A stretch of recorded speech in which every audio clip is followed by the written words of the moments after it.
Hello, good morning, everyone. Hello, welcome to From Stage to Stream, Twitch for Musicians 101, where we will have a casual conversation on, and hopefully by the end of it, we get to inspire some of you to pursue streaming as an alternative means of pursuing your musical career, or to be honest, any kind of entertainment format you might be able to think of. It possibly can be translated to streaming. So we're gonna do that today. So we're gonna introduce each and every one of the members of the panel. Starting with me, my name is String Player Gamer, or Diwa de Leon, or SPG for short, as my community calls me. I am a violinist, I'm a composer and a music arranger, and I've been doing music for 20 to 30 years. And I used to do live gigs before the pandemic happened. Even way before the pandemic happened. I was doing live gigs, and so at some point, I started to question myself: Is the live gigging thing sustainable? What if I get injured? It's so many what ifs in my head. And that is when I started to venture more into the online musician path. And so far, it's been quite an adventure. And Twitch is one of the venues that has given me a lot of room to practice the live performance space, as live as it can be, and it has helped me, in a lot of ways. And I also, starting on my left, can you will introduce yourself? Sorry. Please introduce yourself. Oh, yes, first. Hello. My name is Rachel Grace, which is not originally my real name. I don't know why I'm telling you this, but I already did it, so there it is. I'm originally from the Netherlands, and I moved to the United States about 16 years ago. I'm a violinist.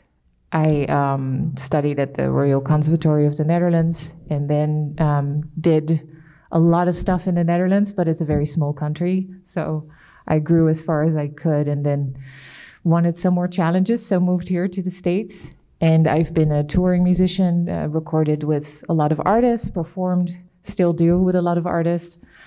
And then, of course, because of COVID, touring life completely shut down. I think I was supposed to go to Japan the month that everything shut down. And I started thinking, what else can I do? Because I don't like to wait and see if anything else happens. I always feel you should be proactive. And I know many musicians that are incredible talents, but they just wait for the phone to ring. And they start feeling almost like victims because nothing happens. But I feel, especially in this day and age, you have to be really, really proactive if you want to achieve something. So I've always been into video games. I love video games. So at some point, because I remember I was playing Dying Light, and I thought, wait, I have a Twitch account. Why not stream it? So I started streaming Dying Light for 3 viewers.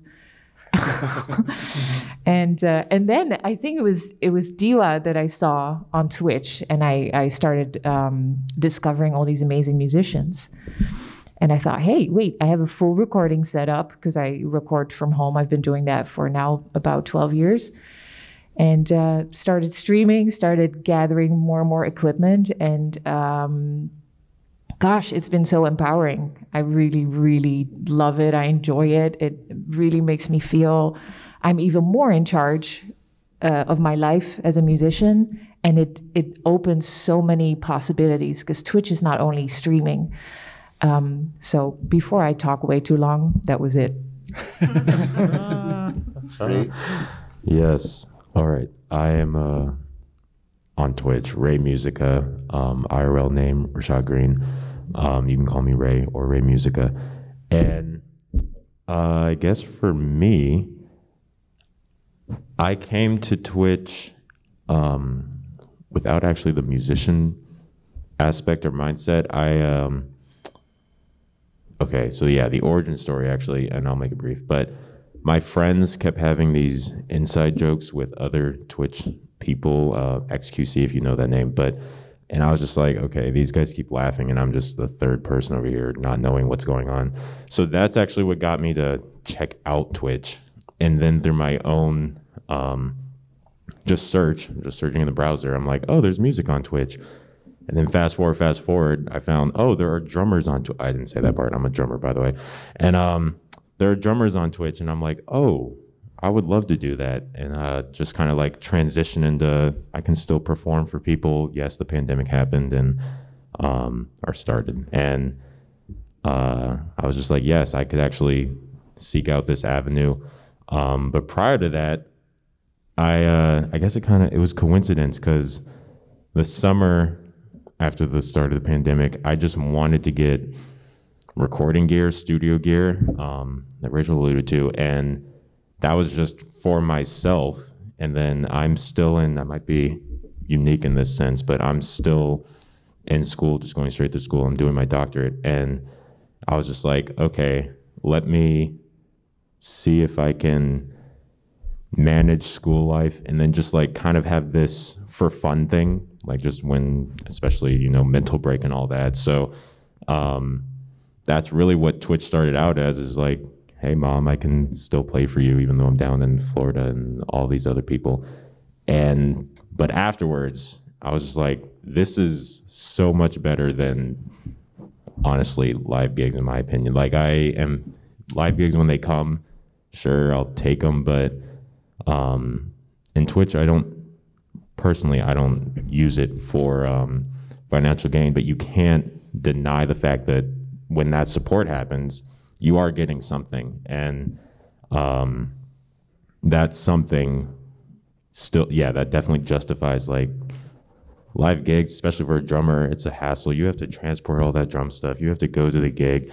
They probably don't even think about the fact that of transport when they're paying you and blah, blah, blah. And then you have to leave and then play for people who probably aren't even paying attention, all this stuff. But the interaction, and I'm sure we'll get to this later in the panel, that you get from even just playing far away, people can chat, blah, blah, blah. That's, for me, so much more fun and just flexible. Like people can just tune in, of course, whenever they want. They can in and out. We have a friend named Fighting Sheep. They call our Twitch channels rooms, and that's kind of like, that is the vibe. You just like enter a room, hi SPG, enter another room, hey Rachel, etc., etc. But yeah, that's just I guess intro into my life, yeah, there on Twitch, and I pretty much loving it. Before I talk too much, that's all. Good morning. My name is on Twitch. My name is Orchestra Music, but a lot of people know me as Manny. I guess my background. I used to come from Indonesia. That's my origin, and then went to the States. Fast forward. My thing before Twitch was a full-time performer. That's what I do, like different kind of setups, whether like a concert or like playing weddings, corporate events and everything. And then when actually my entrance into Twitch was mainly because of the pandemic at first. I mean, the first time when I tried to live stream, or even the thinking of live stream for me, the first time I was like, how do people play music on the internet? I mean, like, is that a thing? And something like that. And then I think I started with other platforms first. And then when my friend who already stream on Twitch told me, like, hey man, try it. You might love it. You'll love it and everything. And I'm like, I just gotta say, I'm really impressed, and I never look back, because it's such an immersive world where it's crazy. Like you are on the internet. It's kind of like a one-sided thing. You see the chat as words, but they see you as your face, but at the same time, the way they have it set up and everything, and the way we can customize it ourselves is just like, wow, it feels like we're all over the globe, but we're like a just neighbor or something like that. And just the fact that you can experiment in your own space and everything, it's a wonderful thing. Yes, it has some financial gains aspect and everything. That's wonderful, but I think I really enjoy it just like it's for creative space, and in a sense, you do you. You explore what you like. But okay, now I'm gonna cut it there before the questions. Yeah, it's me, Manny. Okay, or orchestra music. Here we go. Okay. Hi everyone, my name is Meowsicle on Twitch. I go by Meowsicle VGM, and my background is I've been mostly involved in the video game orchestra community since 2005. I started the University of Maryland Gamer Symphony Orchestra, so most of my involvement has been as an orchestra leader and organizer. I didn't start doing music as an individual artist until 2020, and it was because of the pandemic. I feel like I'm different than a lot of the panelists up here because I only did music as a kind of like a side thing. It was more like a hobby for me. I worked full-time as an accountant for the past 5 years. I had an office job. But then in 2020, when the pandemic hit, I lost my job in the pandemic. And all of a sudden, I was like, what do I do now? And I think like a lot of people, I started to question everything about life and about the world. And I'm like, what am I doing? And I had been kind of having feelings about it before the pandemic hit, but I think I was ready for a change to do something else. I just couldn't imagine myself like in a cube farm for the next 30 years. And I said, but it was hard because, you rely on that income and you rely on like the resume and everything for whatever job you've been doing. So it was like kind of scary and hard to make a transition. But I think in my case, I didn't have a choice because like the universe kind of forced my hand there. But with the encouragement of String Player Gamer, SPG and I have been friends for a couple years by then. And I think he was starting to look into Twitch. And he encouraged me to start streaming on Twitch. And I started streaming in I think it was like late 2020. And I started meeting a lot of people through Twitch. So it's been really great. And I think the most important thing I've learned from Twitch and SPG's encouragement was sometimes you just, if even things are so uncertain for you, you just have to YOLO it. Okay, that's it for me. Wonderful origin stories, everyone. Okay, the first question is, if you were talking to a musician who knows nothing about Twitch or the online platforms, what are the fun aspects, the super exciting aspects of Twitch that you would like to explain to them from your own experience, of course? How would you explain or encourage someone in front of you, hey, try Twitch because of this and that and this and that? What is that beautiful story that you're going to tell them? Starting with you, Rachel. Okay, what I love about Twitch is that you get to, and I know some of you talked about this already, you get to interact with people while you perform. Like while I'm playing a song, I can read chat and I can see what people are saying. Depending on which violin I'm playing, if I'm playing electric, I can have a mic on and I can say stuff back, which is super fun, this direct interaction. If I'm on a stage and I'm performing, it's very different energy. It's also very cool, but it's completely different. And I love that direct feedback. It's so dynamic. It always personally really gives me a lot of energy. And after every stream, even sometimes I go into streaming and I'm not really feeling it, but I'll stream anyway. And I'm always so hyped afterwards because that's really a part that lifts me up, that interaction. Yes. Yes. Yes, chat. So basically, Thank you, chat. thank you, chat. Yeah, one of that, I'm echoing that. And to say something just different is what I alluded to before is the convenience factor, especially drummers. But like I said, when it comes to gear, you can just go over to whatever your setup is. Sure, there might be some pre-setup stuff like make sure blank is working, make sure blank.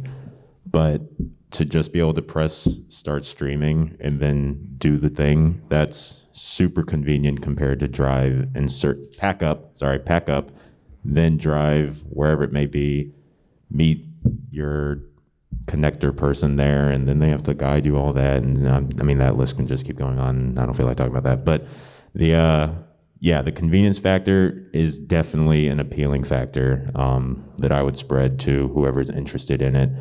Just doing everything at your house. And yeah, just to still echo all of that, it's just super fun. Like I can literally play and chat, or they can make me shut up because that's a redeem in my thing. It's what they want. And I take ban. Yes, I will get banned on my channel and the stream's over. And yes, all things fun, all things fun. So chat interaction and convenience are my big insert word here. All right, I'm gonna echo these three people as well.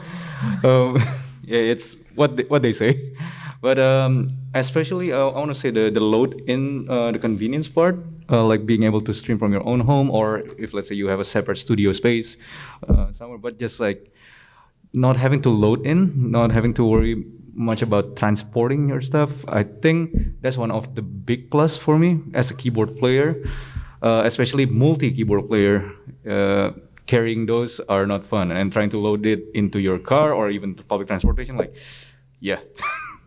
But anyway, just like learning how to route everything, and then just turning the button switches off and switches on, and start streaming. It's a convenient platform, convenient thing to do. Also, just kind of like how immersive it is again. It's like for me, the chat can make me do a lot of shenanigans, or since my name Manny, shenanigans. For example, squats. I get it. I get it now. Oh, right. Thank you. But yeah, for example, they make me work out on stream. I'm a musician, I'm music stream, but apparently I do fitness as well on stream. And other kind of things. Maybe, for example, I'm playing music and then there's a point redeem system and like, oh, play it faster. Change the key or something like that. Oh, okay, I guess I can try. But the fun thing is just like the biggest thing, the convenience for me, and just being able to explore all your equipments, or if you're one of those who have like stuff laying around in your studio, you don't get to touch it in a while, this is the time to explore them. Just saying. What I love about Twitch and hi chat, what I really love is the emotes, especially when the streamer asks you to spam emotes, and the ability to clip parts of the video. It's really nice to have that community building aspect, because I think people come to your stream over and over again. You get to know them as people, and I think and then you start to develop like inside jokes, and you start to get to know each other, that kind of thing. And it's a really nice way I found to like meet people. A lot of them who do end up becoming your friends, because they do see you stream, they see like I guess a video instead of just through text chat, they see you presenting. I think it's a more authentic way of connecting. So that's what I really like about Twitch. Thank you. What I love about Twitch is it's a blank canvas. You as the musician, you are not just a musician performing music and that's it. No, you are actually shaping how you present yourself. you're shaping your visual overlay, your visual appearance, your design, the stage production, everything decided by you. And it's so empowering, as Rachel has said. It's so empowering when you have complete control. You can make your stream appear chill. You can make your stream appear hype. Depends on your mood, maybe, or depends on what you think your community will love. And I love to be able to change things up, like almost in a snap of a finger. I mean, you have to do that next stream, but I mean, if I just want to add an extra animated thing right here on the top of my screen, I can do that. And nobody's gonna say, no, you can't do that. No, I can do that. And the second thing I love about Twitch, I think I've learned a ton more about music production and gear. I'm a gearhead. I'm pretty sure a lot of musicians are like myself, gearheads, like super nerds when it comes to, oh my God, this mixer, this pedal, oh my God, you know. And and I love that I was able to force myself to learn on how to connect this cable and that cable and this cable. Mostly because when I was performing live, there's already like tech people handling that. But I love learning about those myself, and I finally pushed myself and forced myself to learn because of Twitch. And oh my God, if you're the specific type of musician who's also a gearhead like me, I think that is also something that is really attractive. Okay, beautiful answers, everyone. The next question is, aside from the pandemic, aside from this global pandemic that we're all dealing with, what are the other challenges and what did you do? What are the other challenges that led you to decide to stream, and what did you do to address it? Wait, the other challenges? Sorry. What are the challenges? What are the challenges that you experienced during streaming? Like the issues, not just in streaming, as a musician in general. Like for example, Burnout and all that. Sure. And how did you address it? And did you also address that on streaming or another way, as a musician in general? Yeah. Okay. Cool. First of all, let's go, chat. We got this.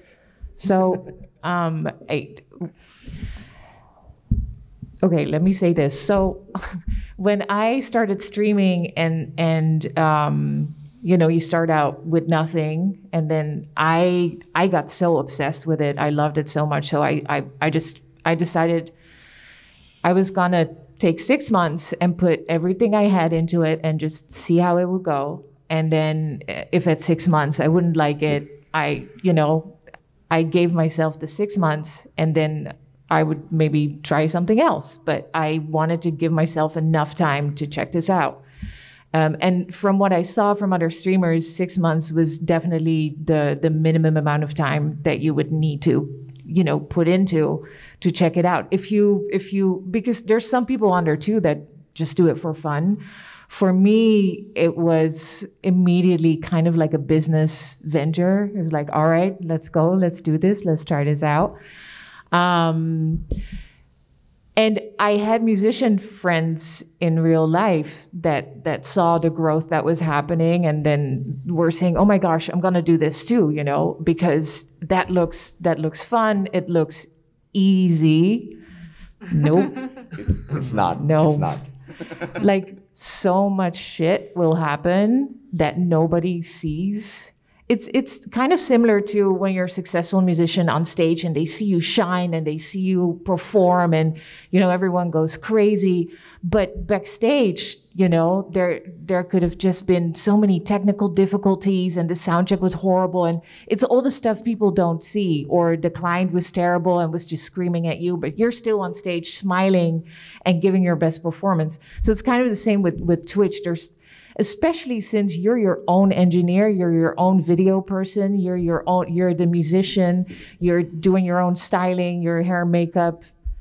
SPG is great at hair and makeup. Actually, he's now a specialist in doing eyelashes. So if you need advice on that, go to SPG. That's true. Yes, I watch his YouTube videos on how to do eyelashes. It's fantastic. So, you know, and if there's so many elements, of course, stuff will go wrong. And I think that was something for me that that I wouldn't say brought me down, but kind of like knocked me back a couple of times, because it's really, it can be really discouraging. You know, you're ready to go, you're amped, you're like, this is it, this is so much fun, and then whatever, the computer won't turn on, or your camera doesn't work, or suddenly you don't have sound, and you need to figure these things out. And I think over time, it becomes a thing where it's like, oh, okay, there's another issue, cool. You know, this comes with streaming. So when I have fellow musicians, they're like, oh, cool, I'm gonna stream because this is really fun. I do always tell them, like, yes, it is fun, but there's so much that comes with it. And I also maybe just a little bit, I don't want people to think that I just did this and, you know, now it's successful because it's so easy. It's not. You have to work for it. I've been at it ever since I started 24/7. And especially in the beginning, and I'm not saying this to discourage anybody, but if you want to be successful, I feel you have to put everything into it. I was on Twitch 24/7 in especially the first 6 months, on everybody else's stream, networking, supporting other musicians. Because there's a lot of people that start out on Twitch and they're like, oh my gosh, no one is coming to my channel. How do I get viewers? Well, dude, you gotta actually do stuff. You can't just turn it on and be like, all right, 500 people, let's go. It's not how it goes. So, all right, that's it. So I actually pressed the start streaming button and 500 people showed up, and that's my Twitch career. Okay, Ray. Okay, Ray. So challenges, yes. I guess again echoing things before, but I would say me personally, SPG actually kind of alluded to it before on the topic of burnout. Just because I'm in school, like I had hinted at in the origin story, Twitch definitely was a place where I could just go to that had nothing to do with school. I could just, and technically it's still exercising things learned in school. Like I'm still performing in terms of lessons with my teacher. I could test stuff out right then and there. I can still practice in a way. But that was definitely, like I said, the main purpose for kind of getting into Twitch is to have that thing. And then within Twitch, a lot of, especially for just drums in general, but there were so many, I guess, Google searches and just inquiries with other people on just how the equipment and setting up actually works. And oh my gosh, I probably annoyed so many people back then, but just getting that set up, as Rachel said, like it's not, you can make it look easy, but there's so many behind the scenes stuff that you do not see. And it's just, it can get, I guess, tiring in that sense, but you just keep doing it. And Twitch itself, or at least for me, it motivates you to just be like, I want to look this up. I want to figure out why that interface did not work and why this setup did not work. And then you want to get it to work. And it's just like, oh, I'm on a laptop.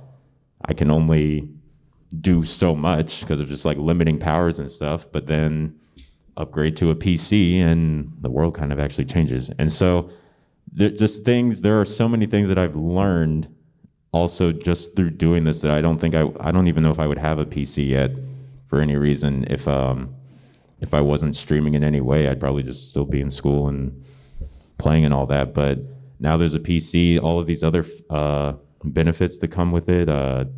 Yes, the friendships formed, and now we can game. I can do PC gaming, and Yeah, so yeah, there's a lot of benefits. Hey, Pralnok and Seven, and a lot of benefits that do come from overcoming these obstacles and challenges. And yeah, I appreciate them. But there was another thing. Hold on, Rachel alluded to that I was going to hint at. Wait, chat. Oh gosh, what was that? I was thinking about it. She said the thing, and then the thing happened, and then we did the thing. Oh, yes. So like, starting out. That actually worked. Yes. Yes. Like starting out. It's just like, it really is what you make of it. So SBG said at the end of the initial question, how you just shape your stream how you want it, and just being flexible. If you have such a challenge as well, why aren't people coming initially, blah, blah, blah. I mean,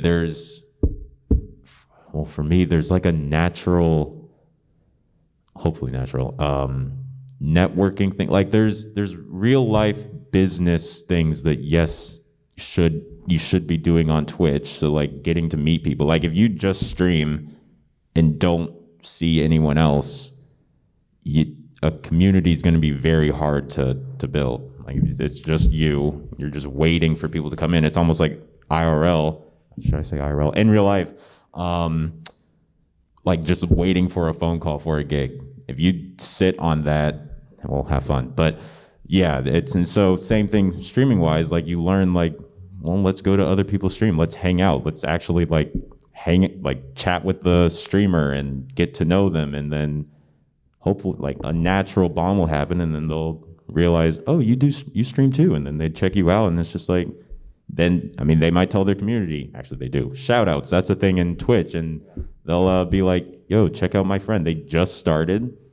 Let's check out the new friend and see what they're doing. And even if this is a very cool thing and good thing, even if another person's community doesn't necessarily vibe like with you, just by this thing called viewership, that helps other people see you, and they might be the ones that click and blah, blah, blah. And then you'll get those people who are your loyal, I almost said servants, loyal friends.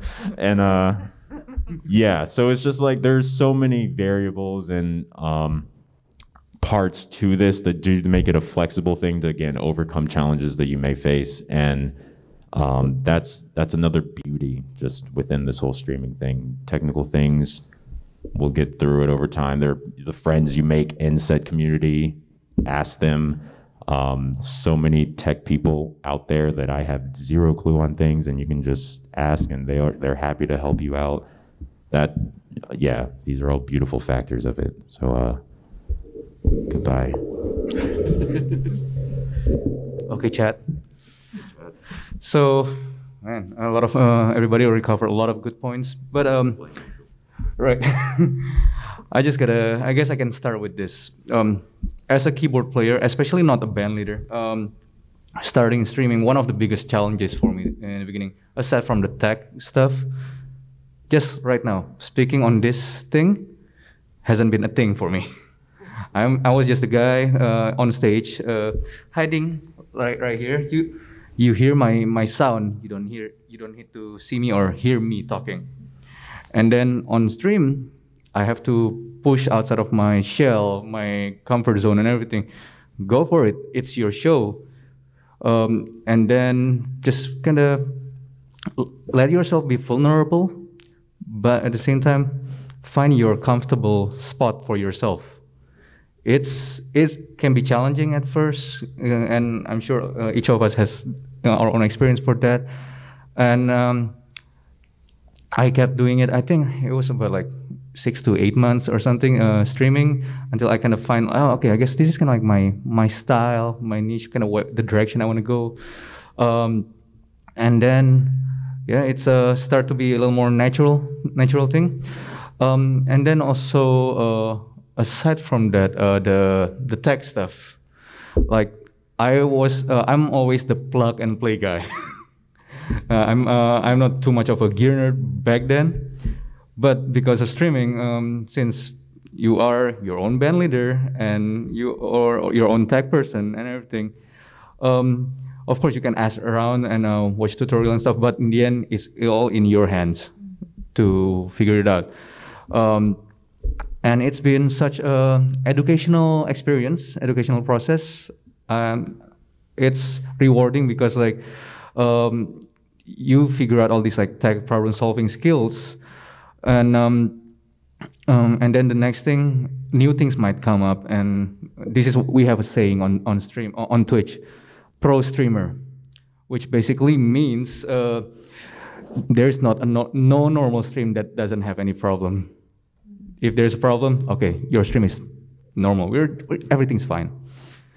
This is fine. Everything's fine. Everything's fine. Yeah. But anyway, it's such a cool educational process, growing process, and then I didn't mention this earlier, but others already did. The building community, just kind of aside from being an artist, aside being what is it, the techie stuff, I get to grow better as a person actually. Because I mean, like you get to connect with people, either other streamer or other viewers, and we become friends. And this is one of the biggest mind-blowing thing for me. We don't really see face to each other to begin with, at least. But we, because from stream to chat, and even hang out offline. There's the offline community. We get to just kind of build that comfort level with each other, and then know each other, and then like learn a few things from them, and then like my personality has been kind of built. I mean, of course, upsides down and everything, and then I learned to be a better version of myself through stream. It's not all about the music itself. It's way more. What's the word? Wholesome, I guess. Yeah. It's like it covers a lot of grounds, and it's just. I'm thankful for it. I'm thankful for it, and I think that's all. Okay, so for the challenges, I definitely agree with the tech challenges you have to learn. There's a bit of a learning curve with that. For that, I think it's most helpful probably to just watch YouTube videos. There's a lot of good ones about different aspects of Twitch streaming, and also just trying things out on your stream. As well as like Burnout, you have to take breaks when that does happen. But the thing I want to talk about, I think for me personally, I think that's been a challenge is trying to find my own style or voice, because my experience has mostly just been with an orchestra. So I'm more used to just being one of many people, and all I have to do is really just practice and follow the conductor. But I don't really have to think about like I think the kind of stage presence that you need as an individual artist. So that was really challenging for me, especially since I hadn't really been performing as a live musician in person before Twitch. And I think one of the challenges for me was that I watched a lot of great Twitch streamers, and I felt like in order for me to be like someone that people would want to watch, I have to be like really extroverted and entertaining. And my personality is I'm more introverted and shy, so that I was like, it made me really anxious actually to hit that live start streaming button. And I think I put a lot of pressure on myself to be like other people who I watched that stream that I really admired, but I felt like it was hard for me. So, and I think it does still help to stream, because you get people who do come to you and they're like, oh, I find your stream is like really calming or something. You don't necessarily have to be like somebody else. And I think that's like hard, because I think there's a tendency on Twitch to have like that clown rodeo kind of thing, like make it super funny or entertaining and get all the redeems and stuff.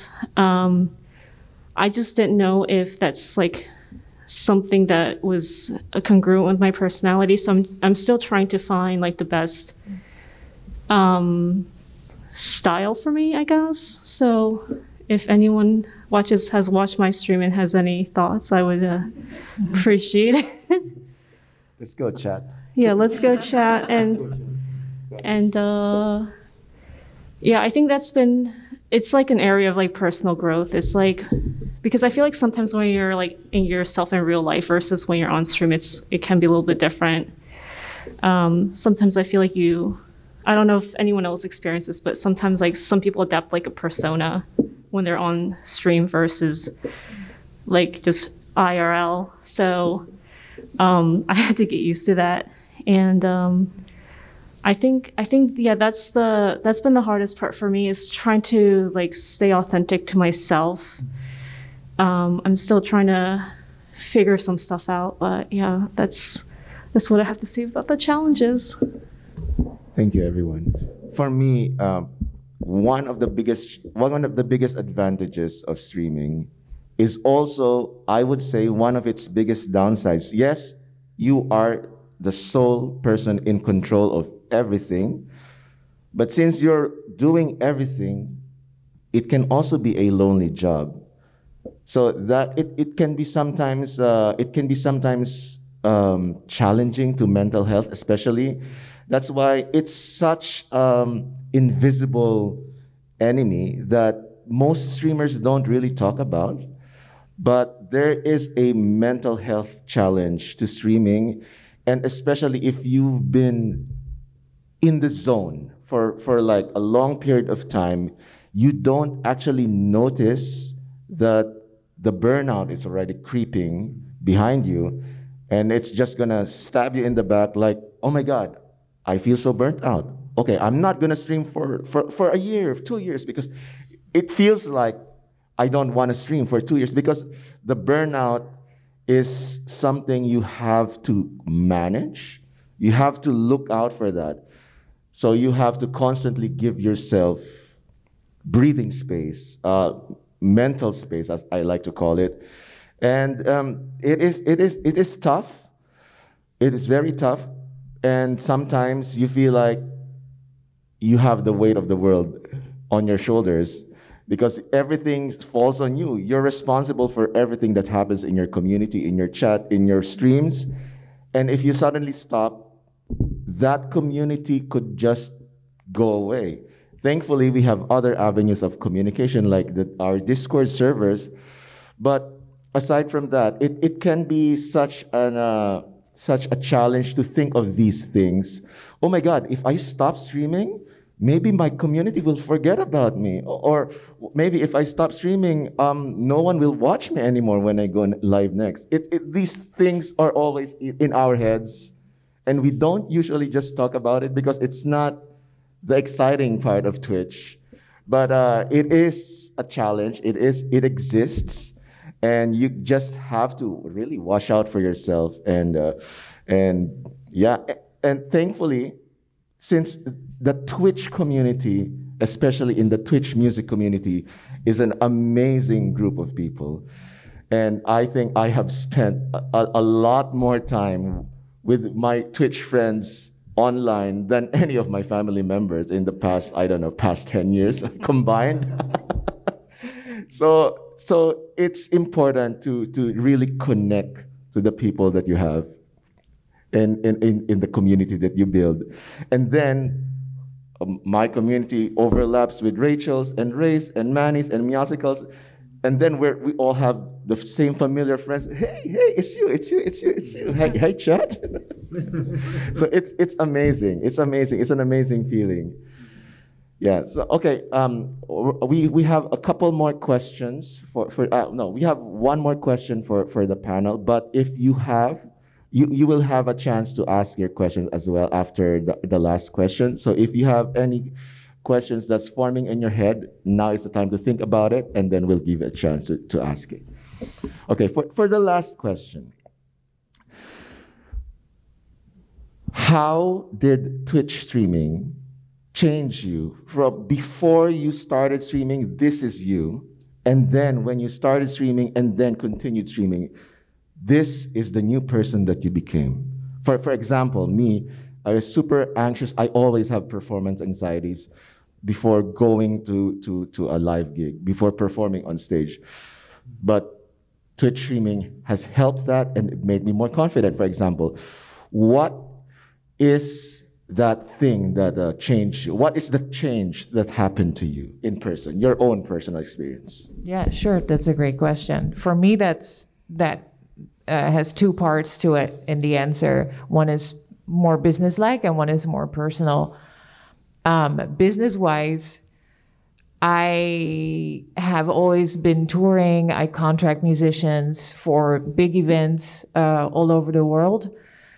And so I was always on the move, always working for someone or for myself, but eventually, there's always an artist or a client that I was working for. And my goal as a musician has always been to get to a point where I can work from wherever or live wherever I want, and have my work in any city wherever in the world I want to live. And if you're dependent on working with certain artists or certain clients, that's difficult. But with Twitch, you can basically stream if you have good internet. So can't really move into the middle of nowhere. You can basically go wherever you want.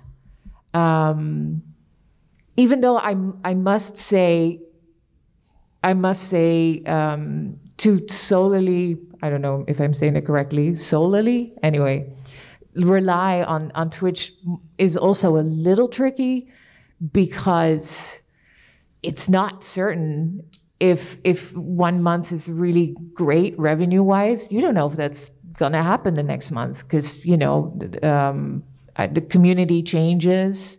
Everybody has challenges. If someone is being really generous for 3 months, it doesn't matter. It doesn't mean that's going to happen for the next 3 months as well. So, but I do think Twitch is like this great center where you can build towards other platforms as well, like Instagram or Patreon, and build this passive income in a way. So I think Twitch it's not smart to just focus on that, but use it as a means to expand to other things and keep building and keep thinking about how can I build things, which is what I'm doing. And I love that, because I also really enjoy thinking about how to expand my life, how to grow, how to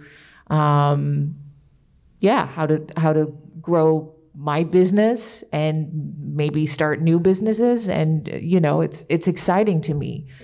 So that's one thing. The other thing for me that really changed, which I have to say, I'm so grateful for this. And it's blown me away, because I never anticipated that this could happen. It's just the community, like the friends that I've made, like these people right here at this table. I mean, I landed yesterday and I almost cried knowing I was gonna freaking hug SPG, who I've known now for a year, and we've become such close friends. And this is someone I did not know at all, like, a year ago. And then through Twitch, I met so many people now. With Ray, with SPG, Manny is gonna join very soon. We started this Dead by Daylight group, and Yes. we all, not everybody, Ray. We all suck at it. Not everybody, Ray. Okay, and so for me, especially these past holidays, it was my birthday, December 26th. I haven't seen my family for 3 years because of COVID. My two best friends that I was supposed to celebrate it with, both were dealing with a COVID threat, so they had to stay home. So I knew I was going to be alone on my birthday. And I was a little bit worried about it because I didn't want to get depressed or sad. It was the best freaking birthday I ever had in my life. I streamed. There were so many people celebrating with me online. I think we played online games. I felt so, I don't know, so warm and included, and there was never a moment where I felt alone. Like the community that's there, it's so solid as well. This past year, I dealt with burnout as well. And, talking to SPG about it, having other community members checking in with me. Not even some of my best friends will always check in with me, but this community is really solid. And I think for the first time, and this means a lot to me, the first time in my life, I really feel that no matter what happens, there will always be people that have my back. And that's pretty insane. So I'm very thankful for that. Goodbye. My God. Hello. So, nice, Rachel. So the biggest changes that I think, I'll reflect on are on the management side of things and the self-management side of things and community-related things.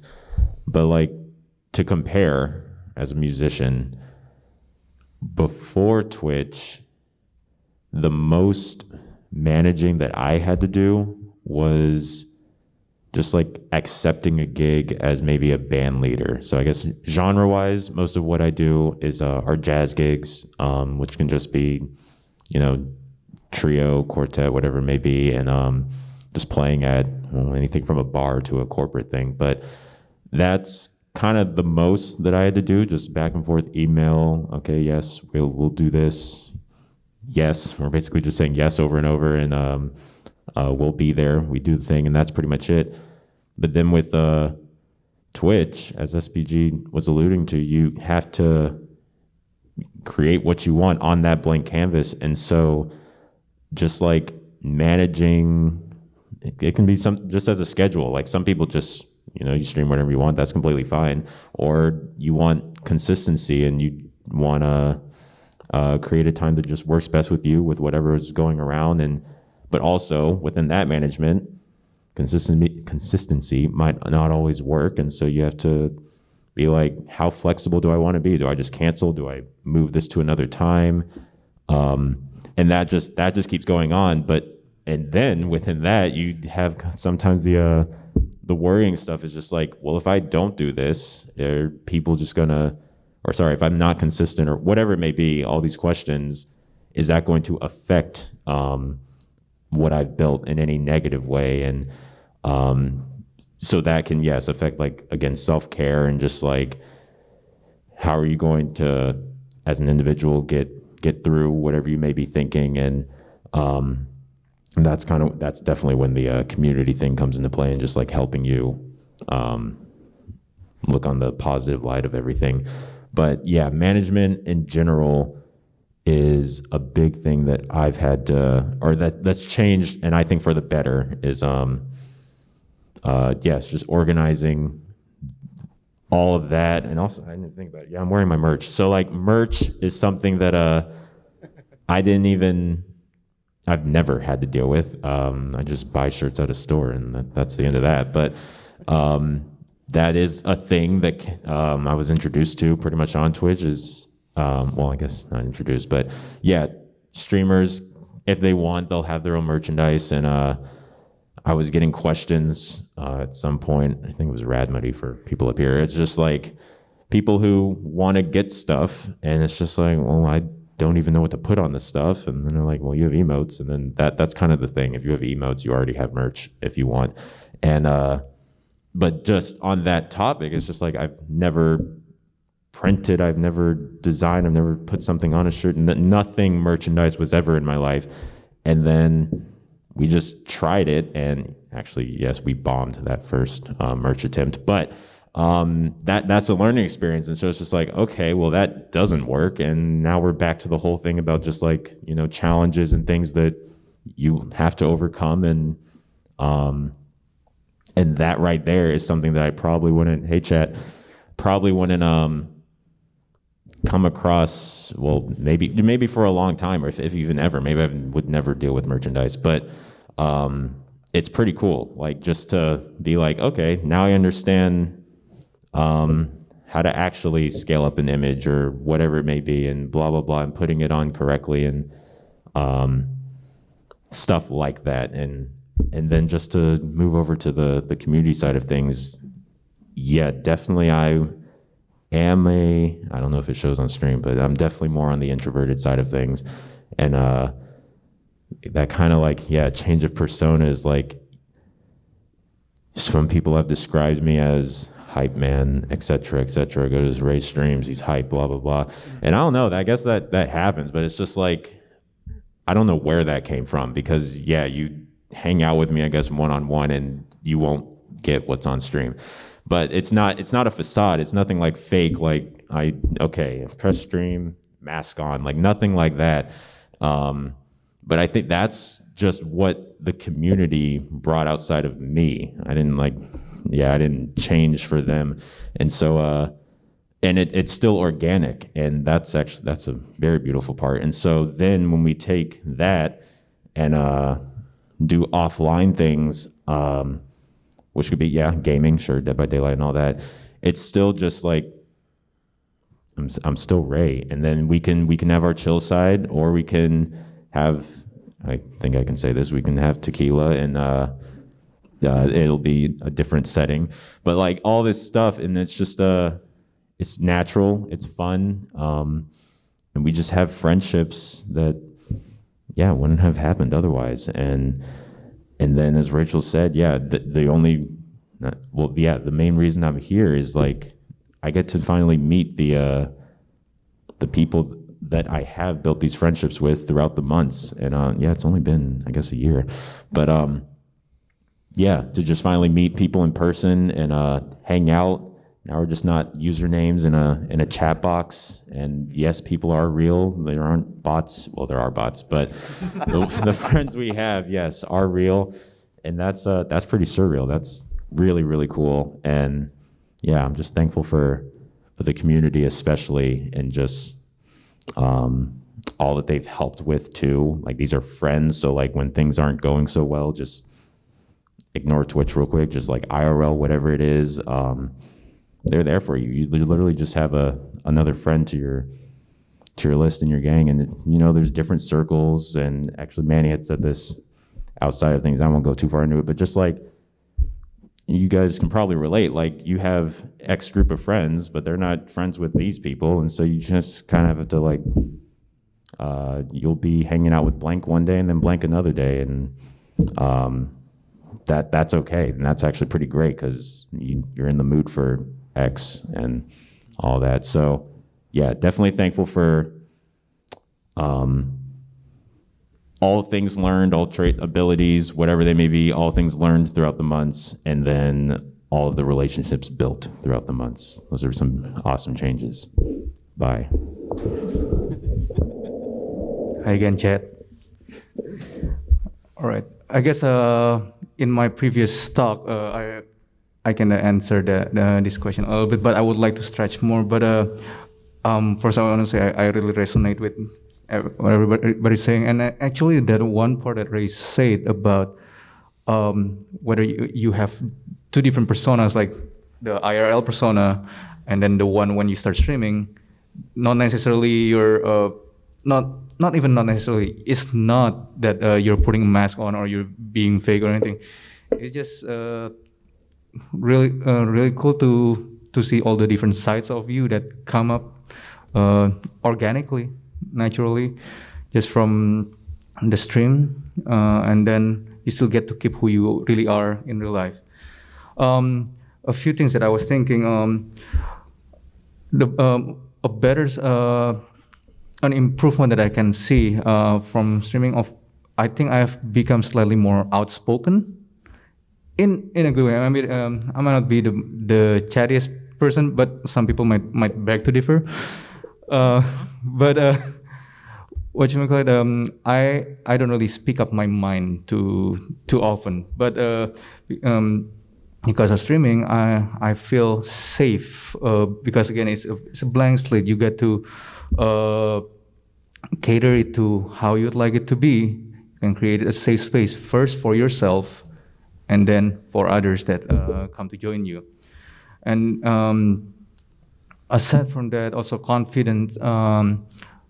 As a musician, we can be the hardest critic to ourselves, and I can still be like that, but it definitely boosts my confidence in a way that now, if I go to a IRL gig, back then I almost feel intimidated, or just feel like, yeah, I don't know, there are like a lot of other way better players than me, like why I'm on this one.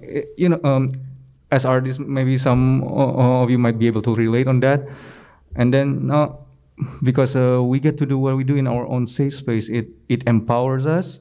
And now I go to IRL gigs and just like, hey, let's just have you do you, or I do me kind of thing, and then yeah, go for it.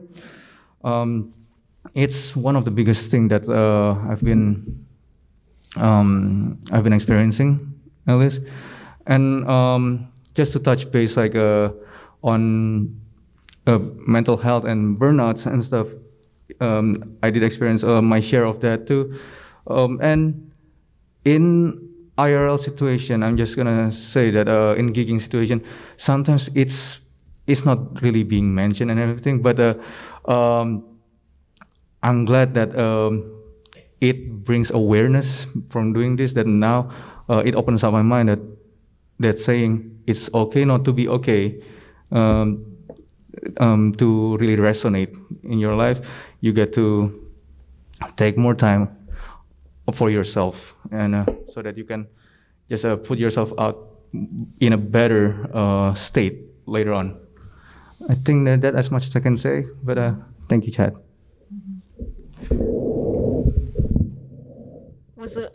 Sorry, can you repeat the question? Yeah, what changes have you experienced when you started streaming as opposed to before? Before I started streaming? Yeah. How it changed you as a person? I would definitely say personal growth is probably the biggest change for me. I mean, I kind of still feel it now, but I tend to be, I guess, like inhibited or just shy about things. So I think doing streaming has helped bring out some of my personality. And I got to kind of play around with aspects of my personality that I didn't know that I guess people liked or enjoyed seeing on stream. And I started this tagline called Papa Famous. Sorry.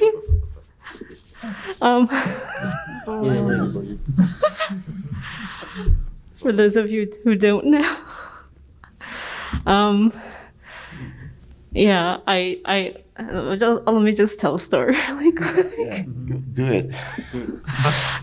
Yeah, so one of the things that you can do as a Twitch streamer is that you can do these redeems, right? And one of the redeems that I have is called, you have to say the F's really fast for famous, and that's kind of what I got known for on Twitch.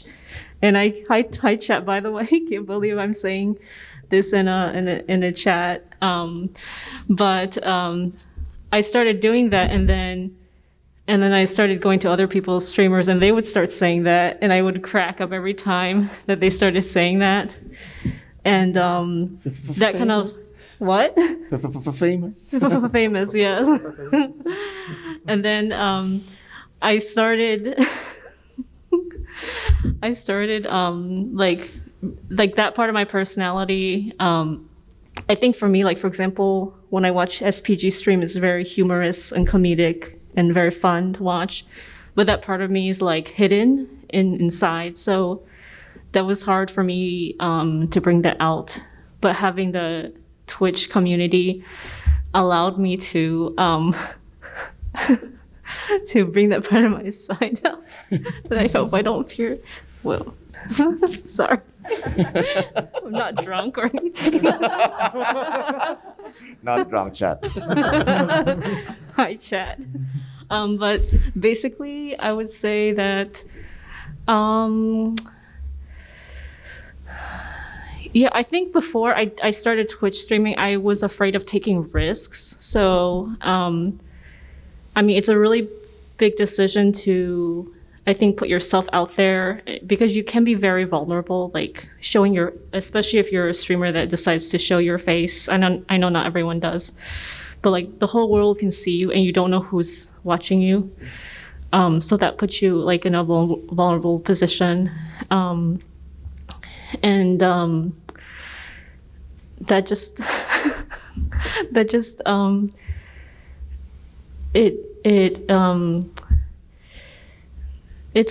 I see it as an opportunity of growth because if you didn't do that, like your life could be totally different if you did go down that path versus if you never had decided to take that risk. And I think sometimes you just gotta YOLO it and just do it.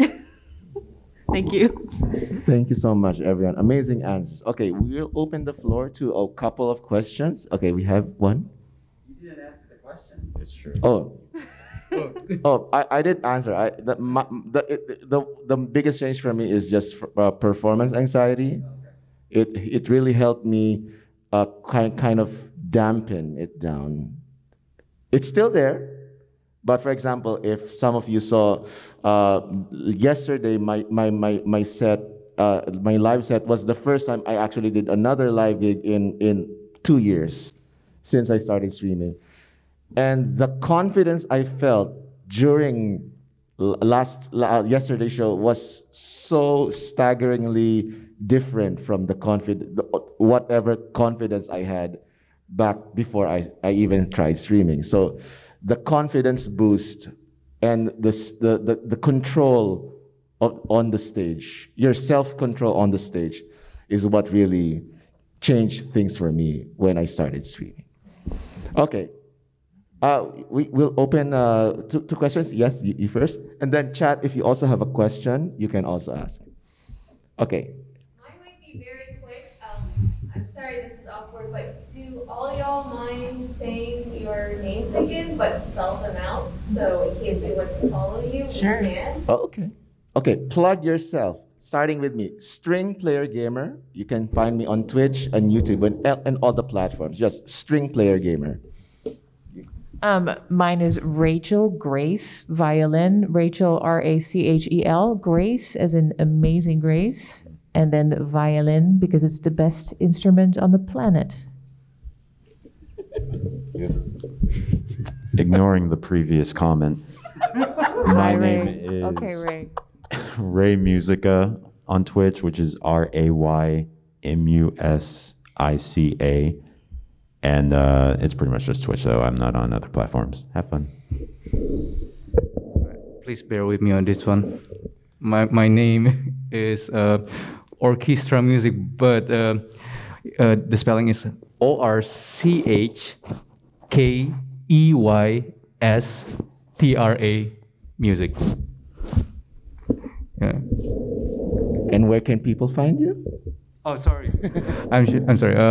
You can find me on Twitch, and then YouTube, Instagram. Instagram has a little bit underscore between the orchestra and the music part. Twitter, if you would like. But yeah, that's mostly it.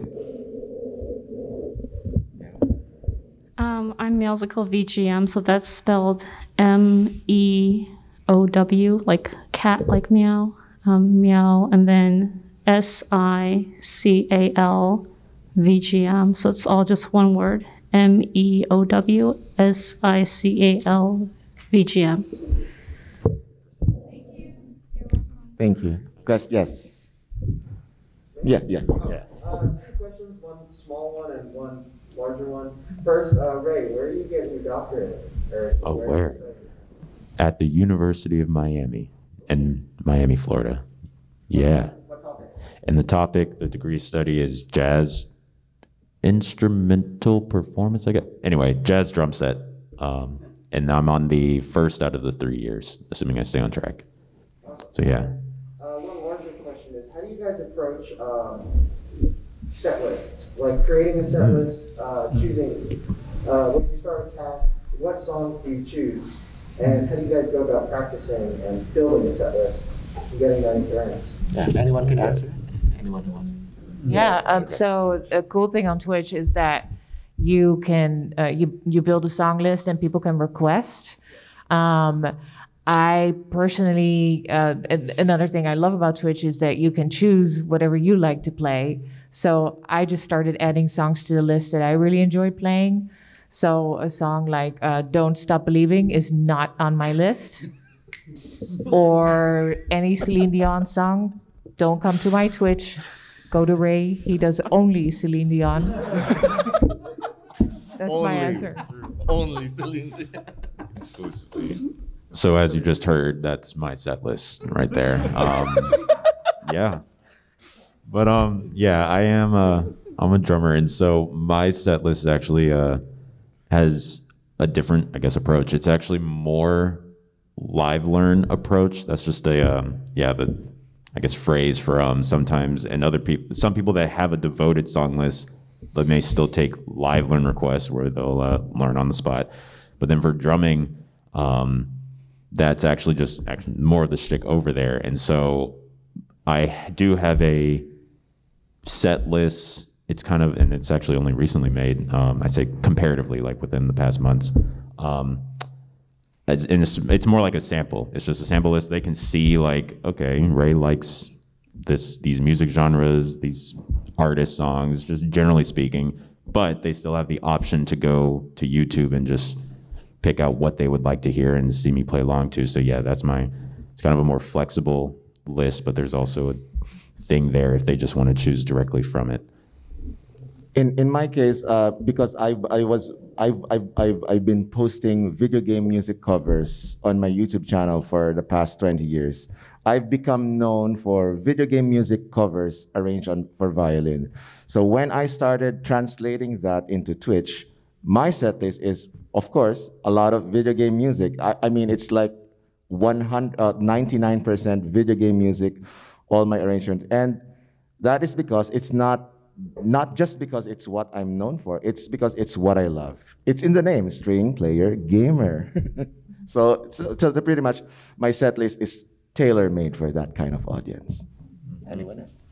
I guess I would bounce off what Ray was saying about live learns a little bit. I'm kind of known for mostly improv, and my thing called live learns. I guess I can elaborate a little bit on that live learns thing because it applies differently on both of us. For the more melodic instruments, usually, basically, yeah, we pull up. For you can for drums, you can just play along with it immediately. For me, I usually take time, listen to it for a few minutes, and then get the gist of it. Maybe not the full songs, depending on how simple, how challenging the song is, and then just kind of play off it. And then this is the beautiful thing about the streaming. I can play not necessarily 100% like what the recording says. People can listen to the recording for that. But anyway, I can make my own version and see how it turns out from there. Just do some improv. And I do have song lists. For me, I tend to practice on stream a lot. I practice off stream too, but because like I love the improvisational elements of music, so that sometimes I never know what kind of arrangements will come up on each stream, and then I look back on the stream like, oh, did that just happen today? Okay, cool. That's my way of taking. For me, I do mostly video game music, so I would say a lot of my pieces are like prepared, and I have like sheet music. So I have a software called Fourscore that you can put sheet music on, and then I have like the foot pedal where you can turn the pages and everything. So for song requests, I just have like, exclamation SL if you want to see my song list, and then exclamation SR for song requests. So they just go to the streamer song list to pick. But I think I'm going to change some stuff up a bit where I don't rely as much on sheet music and just go with more having memorized a piece, because I think that will allow me to be more free in my playing.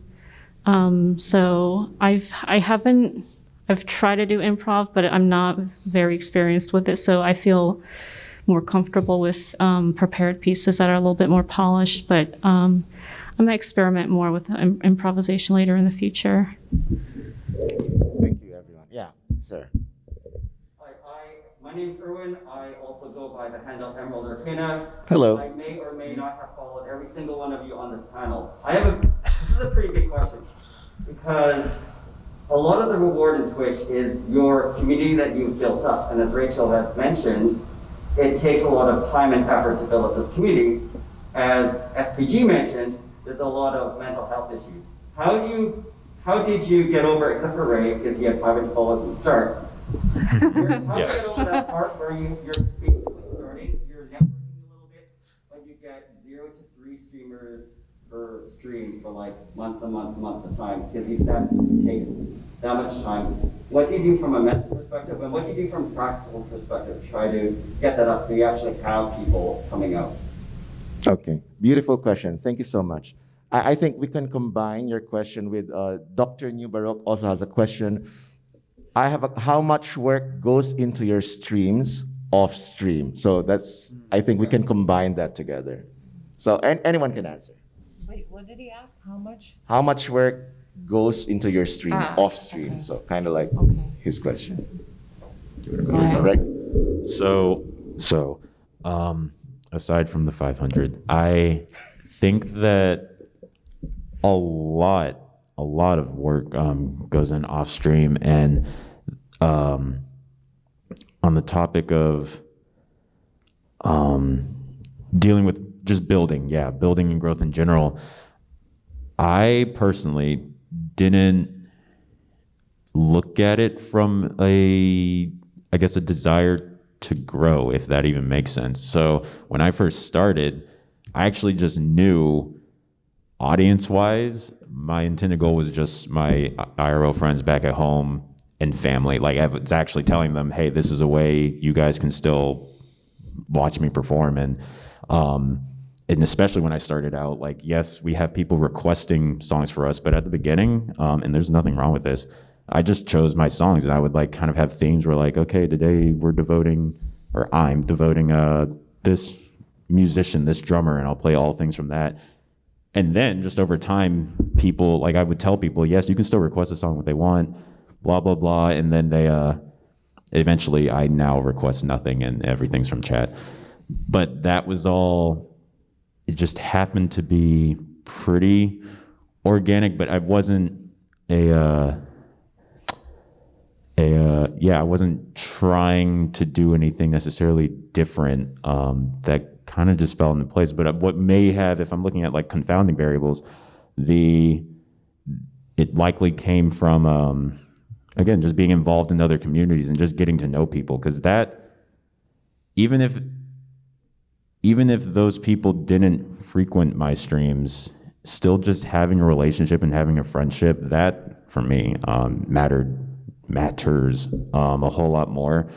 And I guess it was just a bonus that, community members would also come over or show up and grow in that sense. But, and sorry, I'm now trying to answer both. So in terms of offline management for that, I would, I'll just always be thinking like, okay, what can I do for another stream? What can I maybe plan, like special events, birthday streams?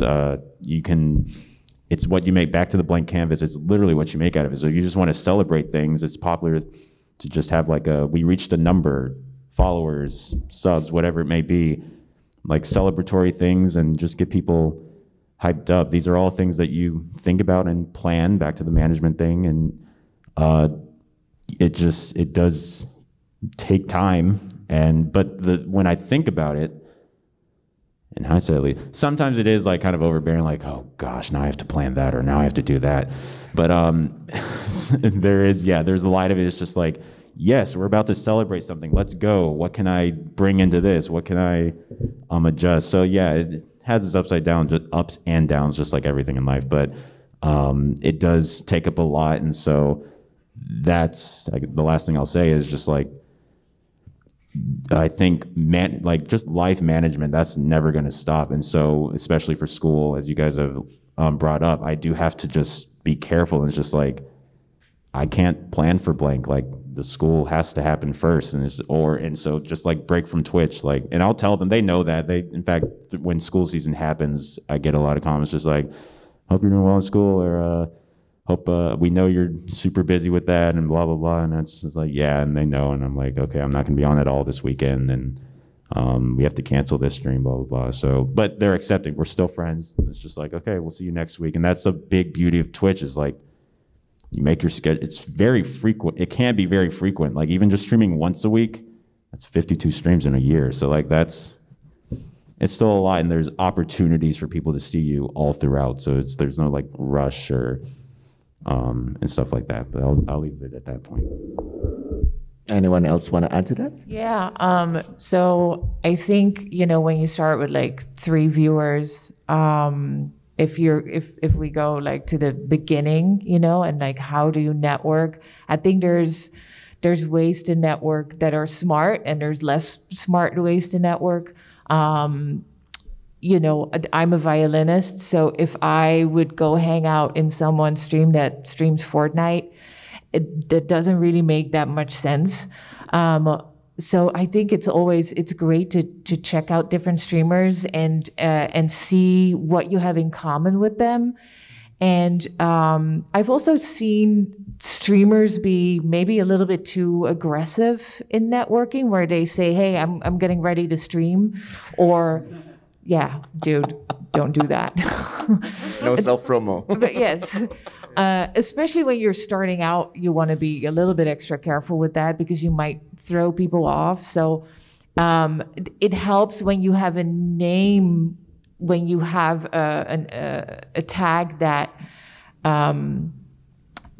implies that you're a streamer. Like Rachel Gray's violin is helpful because when people see that in chat, it implies that probably I played a violin somewhere, and it's probably on Twitch. So I don't have to say anything. I can just say, "Hey, wow, you sound amazing." And it's also being real. I'm not gonna go somewhere and say that someone's amazing when I don't really feel that they are, just to network. So I want to go to streamers that I really admire. For instance, when I started streaming, I would hang out in Justine Griffin's stream a lot. Kelvin, gosh, help me out. Thank you, Kelvin Harris. Yes. No, Kelvin is incredible. So, and the networking, I think, again, like the aggressiveness of it, even though you want to grow, you just also really want to make connections and friends. So I think it took Kelvin months to show up on my stream, but it didn't matter. At some point he was there and he rated me a couple of times, and it was amazing when it happened. So there's a lot of patience in growing your channel, but the really cool thing is, which I feel really happens on Twitch, is when you can keep that consistency.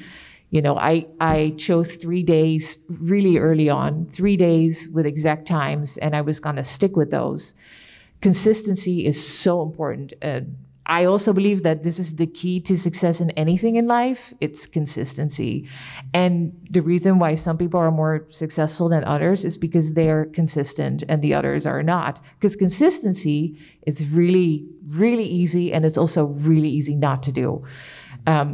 So a lot of people are not consistent. You start out being really excited, and then, couple months in, maybe a couple weeks, for some people, couple days, you're like, I'd rather like play a video game or do something else. The consistency is really important.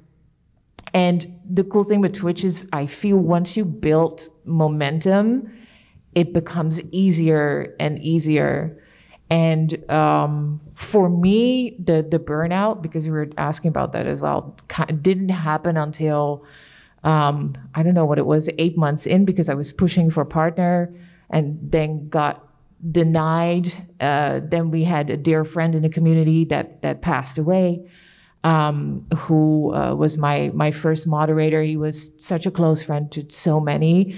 And, all these things happening and pushing really hard. And then I made partner. And then I was featured on the front page. So you keep going, pushing yourself. And it's all really exciting. And what SPG was talking about, it's like this silent enemy that you don't see. I remember sitting in front of the screen one day on Wednesday. It was like almost 12 p.m. because that's when I stream. And the cameras were on. I was about to hit go live. And I was like, you know what? I'm not feeling it at all. I just don't want to do this. And then my moderators, you have moderators on Twitch, if you're lucky, because that is an amazing blessing, because these people donate their time to help you out on your channel. They become friends as well. They told me, maybe you just need to take a break. And the break ended up, I think, being like a month. But yeah, so it's really important to check in with yourself. And I was talking about consistency, so this is the last thing I'll say about it.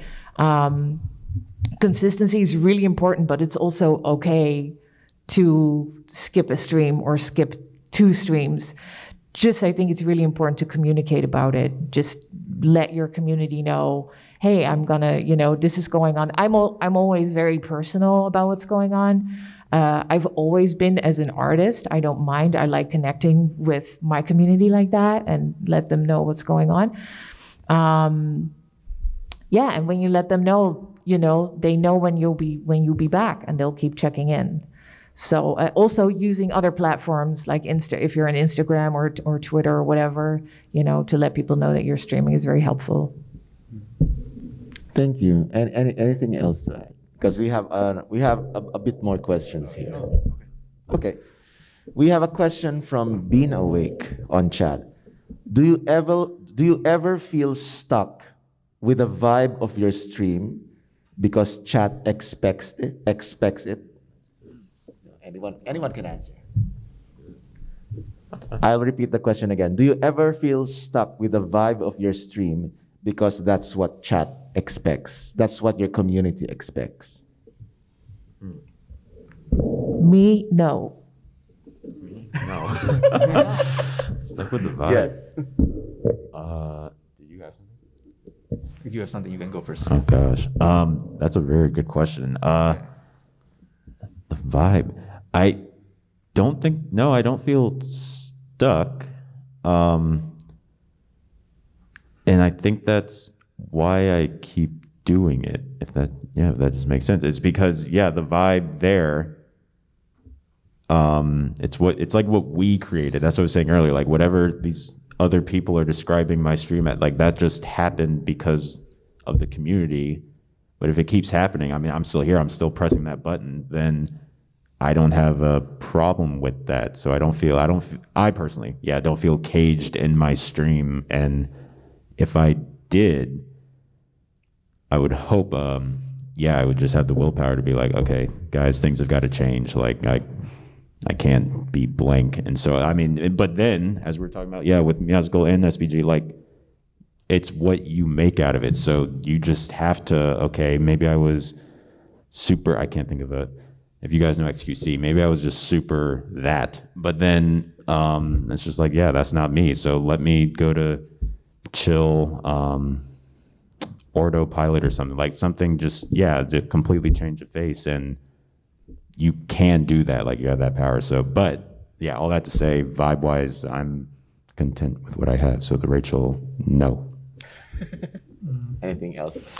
I guess in a sense, I kind of had for a little bit, but not necessarily because of chat expecting me something. It's because the way each of us cater our stream, like schedule and our teams.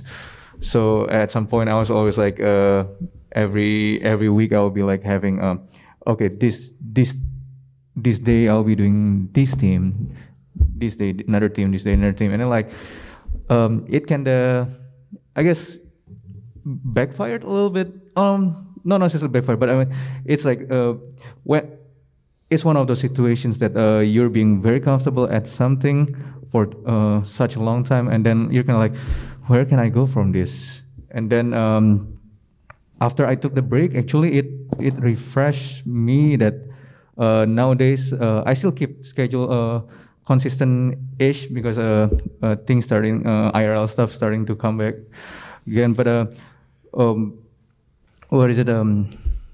Sorry, I'm blanking really quick.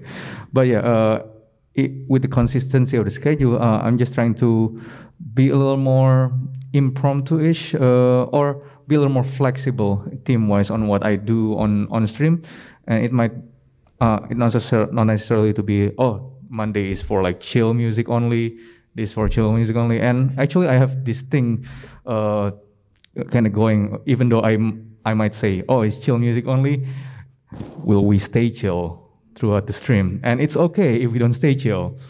And then I think it's a little more liberating when it comes to that. And it's been working out for the better lately. I hope that answers the question. Yes. Anything else to add? Chat.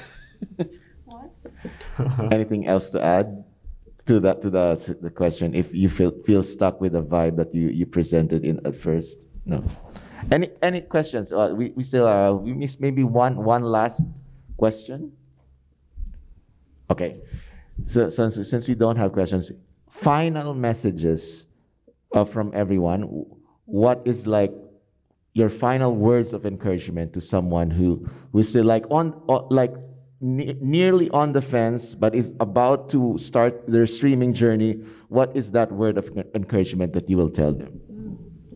Go do it. Go try it out. Don't be too critical on yourself. Just go, take that first step. I was ridiculously nervous the first 5 streams. On stage, I'm not nervous in real life when I perform.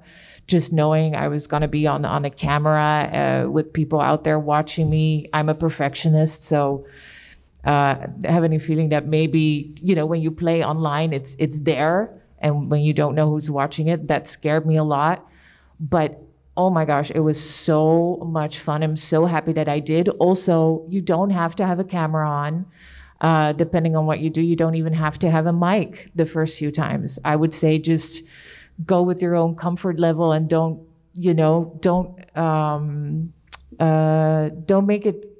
pressure yourself too much, but just try it out. And, and if it's a little bit exciting or maybe even more, then do it again. Just try it out. Just go for it. Chat. Okay, Ray. Okay, Rachel. So yes, I agree to just do it if you're on the fence. There's some motivation there, and I think that's a great drive. And advice-wise would be to, just ask yourself, and it doesn't have to be a one-time thing, but just ask yourself, like, what are you maybe aiming for? Like, why do you want to stream?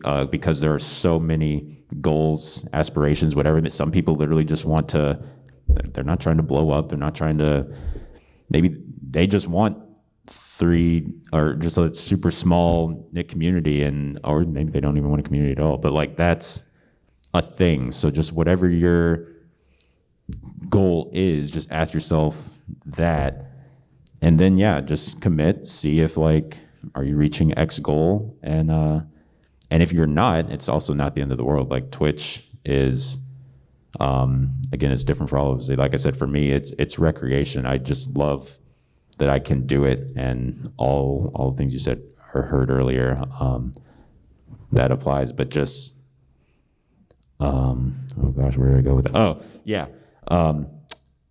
It's whatever you want to make out of it. So if it doesn't work out, or if you I don't like to set expectations. So if you are looking at stats or whatever, and it's just like, well, that didn't grow, then that, you don't want that to just deter you from still just having fun. Like, are you having fun doing it? And whatever numbers are there or whatever's happening. And if you're not having fun, then you don't have to do it. There's nothing wrong with not streaming or just not committing to whatever it is, and there's going to be no shame, and you can still just be a viewer and still hang out. Like, community's still there. Go to another place and just spam chat, game afterwards, whatever it is, and all great things. Just do it. Okay, I would just say one phrase: be kind to yourself. Be kind to yourself. Yes. For me, I would say YOLO, just do it, because you have everything to gain and nothing to lose. And don't be afraid to experiment. If you're still like trying to find your voice, it's okay to experiment. I do think that what makes it worthwhile is like the people that you meet. So even if it's not perfect or something like that, don't worry about it. A lot of people that I found in my experience are willing to help you. And I think that's been really rewarding. I would say just do it. However, set your expectations. Don't go live expecting 500 people to show up, unless you're Ray. Special exception. Sometimes when you start streaming, it's only your mom and your dog who's going to be watching you. And that's okay in the beginning. But as you stay more consistent, and with consistency, as Rachel has mentioned, people will come as long as you've been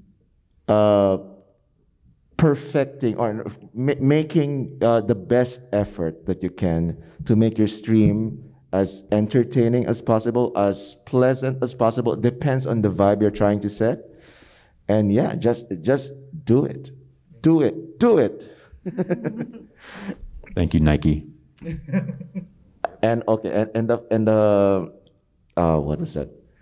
Final plugging. Again, plug yourself. And what is your latest project that you're willing to share, that you're working on, and it related to streaming? Okay. So one more time, I am Rachel Grace Violin on Twitch and also Instagram, sort of Facebook, but mostly MySpace. Yes. Yes, and I learned this from Ray, who's very popular on MySpace.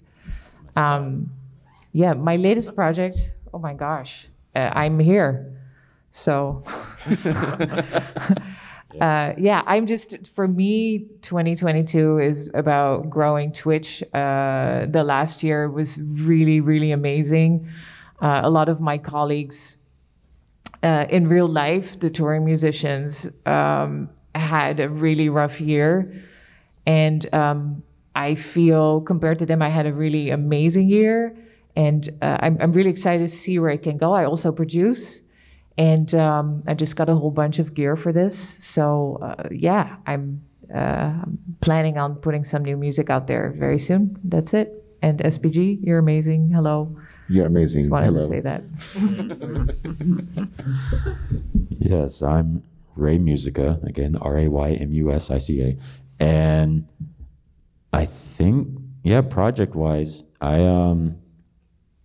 don't really have anything too in particular, but I will say, back to just the flexibility of Twitch and all that, I personally would like to start having game involvement in some way. The gaming streams, I did test that out recently. So just seeing if, yeah, you can have variety content. That's a thing. So even if your name implies music, as Rachel was saying, like violin, she doesn't have to do violin, and actually can do drums, and she does do drums. Check out, yeah, that special streams.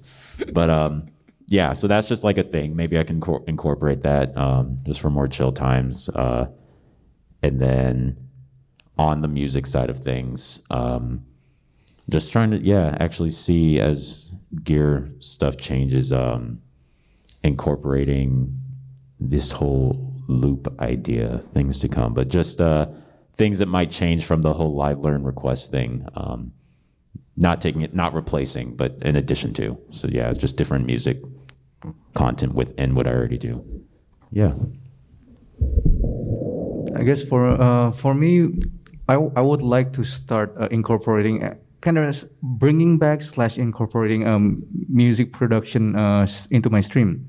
Just kind of like songwriting and stuff, because I think performing is great, but sometimes it's nice to see how the process, and especially if it's community-driven ideas, and then you guys get to see what came up out of it, you make out of it. And then also, this is one of the things that I did a lot last year, but I kind of want to keep doing it. But maybe in different kind of frequency. I love through Twitch that I can to collab virtually, not only with musicians, but also with other kind of content creators like chef or even artists, visual artists, or I have collabed with a tea enthusiast, which is interesting. Which is you play music while somebody else can doing a tutorial on, okay, this is how you properly brew this tea, and then he actually taught me how to do it on my own stream too. So it's just having diverse and variety of content, and just like you get to experiment different directions. And by the way, again, my name is Orchestra Music, ORCHKEYSTRA Music on Twitch, on YouTube, Instagram as well. On Instagram, it has a little underscore. But yeah. So SPG, is it just projects related to streaming or? Yeah. Streaming like Twitch or? Yeah, I mean, it's music in general. Music and just Spotify? Yeah. Okay. What I'm working on right now is I'm releasing some albums. I have a project called Harp Zone, like Warp Zone, but it's with the H instead of a W. And it's just like harp music. Right now I've released a bunch of music video game. You can find it on Spotify. As for my musical channel, right now I'm on a break from streaming because I kind of want to revamp how I want to do things, but I'm planning to get back into streaming after MAGFest. And one of the things that I'm planning to do is try different things out. So, gaming streams. I recently also started doing art, so possibly art streams. And one other thing I think that people seem to like that I've done before a couple of times was because I've been involved in the video game orchestra. One thing that we have to do for video game orchestras, we have to prepare all of our own sheet music, just because a lot of them are not commercially available. So we've prepared a lot of our own sheet music, and there were a couple of times I did arranging in the Sibelius sheet music software. Some people seem to like that, so that's something I might look into again. But that's something that, I want to do. I do want to hear from chat if that's something that you might be interested in. So those are kind of the upcoming things. Cool. Okay, my name is String Player Gamer, and I'm in all the platforms, YouTube, Spotify, Twitch, and all that. And my biggest project that I'm looking forward to this year is a new album. Every year I try to release a new thematic album. Just last year I released a Zelda album. This coming year, I plan to release another album, probably something to do with Zelda or Undertale. Again, we will see, but that's still being decided. But that's the beauty of managing your own projects. You just get to decide what it is you want to do. So yeah. Thank you, everyone. Thank you. Rachel Grace, Ray Musica, Orchestra Music, Musical, VGM, and yours truly, String Player Gamer. Thank you so much, everyone. Thank you so much for attending our panel, and may you have a great MAGFest. Yeah. Talidar, can you take a photo of us? It's just insane, awesome. Yeah. Wait, who are we rating? Wait, can we do some shout outs? Shout out to 7th chat. century.